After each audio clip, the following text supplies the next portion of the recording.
What's your no one will ever believe this true story? Story 1. My weirdest true story that's most likely not paranormal. Waiting for a city bus one day, near an intersection. Perfectly normal day. Normal looking car drives past. As it approaches the traffic light, I notice there's a murder of around 30 crows flying behind the car, like one car length up in the air and one length behind. Car turns left at the traffic light. The crows turn left and follow it.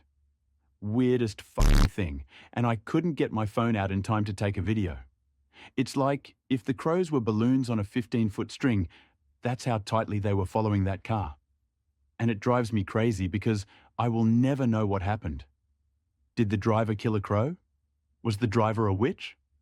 What happened when the driver got out of the car wherever they were going?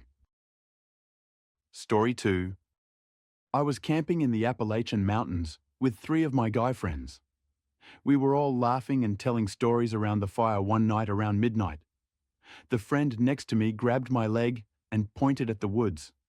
We both saw a man's silhouette standing there. We called out to him, but he turned around and vanished from sight. We were 18, no cell service, and camp was all pitched up at midnight. Too late to search for another spot where we might get away from whoever it was, and too scared to search for him. We decided to sleep through the night there with 2-man watch teams. No signs of him for the rest of the night. We got out of the woods all right. 2 days later, 2 hikers were stabbed and killed by a mentally disturbed man who'd encountered them on a trail near where we were camping. Every now and then, I wonder how close we came to having our cards punched that night by what could have been a knife-wielding murderer. Story 3. When I was 12, I was walking to school, and behind me, there was a priest who seemed to be walking with a kid a few years younger than me. He dropped the kid off at my school and started hacking at a toonie, Canadian $2 coin, that was stuck in the ice. I wasn't allowed to go inside yet since I was a few minutes early, so I just looked at the toonie and wondered if he'd get it out. Then he looked up at me, made a joke about how I was never going to get it, and then he walked up to me, punched me in the gut, and then left. I was wearing a winter coat, so it didn't hurt that much, but it was still pretty creepy. Nobody at school believed me. Then I saw him walking by my house like every day or so, and I live across the street from a school, so I was worried about the other kids and told my brother who went to that school. He came over and then I pointed the priest out to him. He was sitting on my lawn, and he said that he was one of the priests that worked at his school. I never once saw him actually enter the building. He mostly just walked around it for hours eating chips. Story 4. I was almost abducted. Went to a park when I was like 6 with my sister and my mom, and there was a really nice man who helped me up when I didn't quite stick the landing at the end of the slide. My mom noticed him and figured he was just being polite. Well, my sister runs off to my mom for a minute, so I'm alone. I look up and see the man looking at me and walk around the play area behind the slides and by the pond, away from view of the parents. I was curious, so I followed. He was crouched by the pond out of sight, and I remember tidbits. But I do remember he told me I was pretty and very mature for my age. He then was in the middle of asking me if I was only here with my sister, when my mom emerges absolutely terrified and in a state of panic.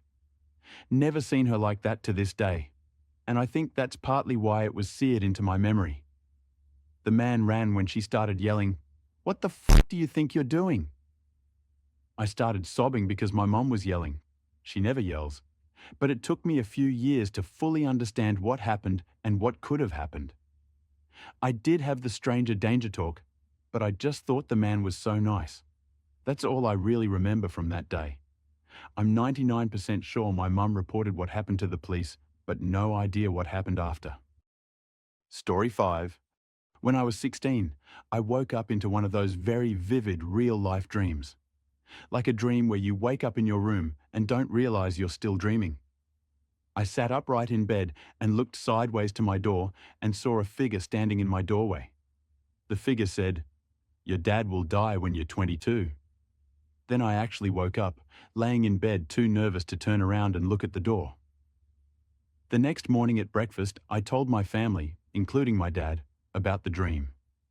Everyone was uneasy, and then my dad said, "Don't worry about it. Now that you've told me, there's no way it'll happen." He died tragically and suddenly when I was 22. Story 6. I was 6 or 7 years old, and for weeks I'd been feeling uneasy when playing outside, walking to school or friends' houses. Going to bed, I felt wrong. It was winter, and there was snow on the ground. I couldn't sleep. This wasn't new. I've always been a light and infrequent sleeper. But usually, I'd just have fake conversations with myself until I either fell asleep or my alarm went off. That night, for some reason, I was compelled to get up and turn on my bedroom light so I could read. After I turned the light on, I grabbed a book and went to my window bench to do settle in, and staring at me was two men's faces. To this day, I could describe them to a police sketch artist. I ran to get my parents, and when they came in, obviously the men were gone. My parents didn't believe me, so I went back to bed and didn't sleep at all. The next day, when I went outside to walk to school, you could see two sets of footprints going to and from my window and tire tracks in our yard. My parents told me it was some kids playing a prank, but for a long time after that, I didn't sleep till the sun started to rise. I'd spend my nights staring out my window. Story 7. When I was 7, my family and I were in a village in our vacation house. It was in the middle of a pretty dense forest, so there were many animals, which I loved a lot. I was sitting on a porch eating strawberries, and I see a squirrel sitting on a railing, clearly being careful as it was at what I would imagine a comfortable distance. I took a strawberry and placed it on the railing in front of me, still far away from it, and went inside. When I went back out, the strawberry was gone, so I assumed it took it. Next year, we were back at the house, and I was once again out on the porch eating sunflower seeds, and the same exact squirrel just casually jumps onto the railing and sits right in front of me, looking at me expectantly. I put a generous amount of sunflower seeds on the table in front of me and lean back, and after some time, it jumps onto the table and starts eating. I did startle it after a bit, but that was probably one of my best childhood memories. Story 8. When I was about 10, I awoke to a loud buzzing sound. I thought it was our stereo. Nobody else was awake. I went to turn it off and realized it wasn't on. Then I saw lights outside the house. I thought they were headlights at first and approached the door to go outside. I realized they were not headlights. They were not positioned correctly, nor did they illuminate the ground. There were about 6 of them scattered around that I could see through our window. I became terrified and frozen in fear. Then I went back to bed. I asked everyone if they saw or heard anything in the morning during breakfast, or if anybody would have been on our property that night. The answers were all no, so I didn't tell anyone what I saw and heard. A psychiatrist told me it was probably just a dream. I don't believe it was a dream. It disturbed me a lot. I didn't talk about it for about 20 years out of fear of ridicule and almost forgot the event entirely until something drug it up. I have no mental illness. I'm not on drugs. Since then, in adulthood, I've seen a bee land on my window and emit lights from its antenna. No evidence or other witness makes these events hard to talk about. Fortunately, I had another person witness with me a dark figure in my backyard that shapeshifted to conceal itself and float around erratically before darting off. We thought it was an intruder at first. I got the other person, and where I saw the dark figure was instead what appeared to be our black trash can. I was confused until it suddenly morphed into the person. It looked like a shadow person, and kind of ran in circles before going around the corner. We witnesses all this again through the window while looking outside. I was happy to finally have somebody else finally witness something with me so that I didn't feel crazy. Story 9. When I was 8, I went camping with my sister, who was 19 at the time, and she brought her boyfriend. We were making s'mores when something moved in the bushes. Was it a bear? I had no clue, but then it moved again, and my sister boyfriend went to check it out. He then tried scaring us, but the bear crept right behind him and attacked her boyfriend. I was horrified at the sight of her boyfriend's face being ripped off and his lumps being torn apart. The bear ripped his head off, and I was absolutely petrified. Me and her left immediately and called 911. They didn't bother doing much, they just made the call. He was dead and me and her went to therapy for a few years. I'm now 23, and I'm still horrified at the sight of the woods. Story 10. I saw a man getting a blowjob in the subway and he chatted with me while he got head. Story 11. I can't tell if this was dream or not, but I highly doubt because it was so vivid. I was once sleeping with my sister on the second floor 2 years ago. It was one normal night. We pretty much fell asleep pretty late. I always used to wake up in middle of the night no matter what, even now. The bed was literally next to the windows. When I woke up in middle of the night, I saw a reflection of the window with a head of a man. I had no guts to turn around to wake up my sister, and she was sleeping on the other side of the bed. She was the closest to that window. I was so scared that I couldn't even move, so I just closed my eyes and fell asleep. I have never told this story to anyone, and I highly doubt it was a dream because my dreams are never vivid as this was. And how the fuck could a man get to the second floor? Through what?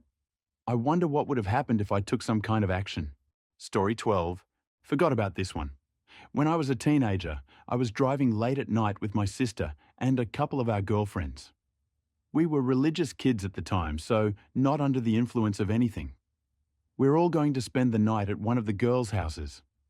She lives across the street from open fields. That side of the road is mostly dark with streetlights every so many feet. I'm driving and I look to my right and see what appears to be a little girl standing under a streetlight. Blonde pigtails, blue and white dress. She's just standing there staring at us. As we pass, I turn around to look back at her, and it's not her, but a fucking dog that turns and runs back into the field. I'm thinking WTF when my sister goes, OMG, did you see that? And proceeds to describe the little girl. As she's talking, one of the other friends starts describing the same thing. Exact same details I saw. No idea what that thing was, but I've never seen anything like it again, and I'd have a hard time believing it before I saw it myself. Story 13. Okay, one last one. In my 20s, my sister and I lived in San Francisco. This was 2007 when you could still get an apartment for $1,600 in the nice part.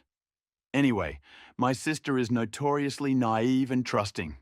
I come home one day after work on a Friday and hear her talking to someone. It's a rando girl standing in our living room. I say hello and she starts talking a mile a minute. She says she's moving in next door and locked herself out and is waiting for the landlord. The apartments next door are much fancier than ours, like super updated and they have private parking, etc. She says, Brittany said I can borrow some clothes to go out with you guys tonight. I'm feeling like this person is off, and I ask my sister to come with me to my room, and I ask her, WTF is this? She says she was napping with the window open, we were on the second floor, when a fucking shoe flies through the window. She looks down, and this girl is yelling up to her, and she buzzes her up. I tell her, hell no, you need to get rid of single white female before she kills us. She's clearly lying and just trying to find somewhere to stay. We tell her we have to go to the store, so we all go downstairs, and I tell her we'll be right back with the car. We get in the car and leave her there. Never saw her again. Maybe we were assholes for leaving her, but her story made no sense, and I got that creepy feeling you get when you know someone isn't being real with you and something is off.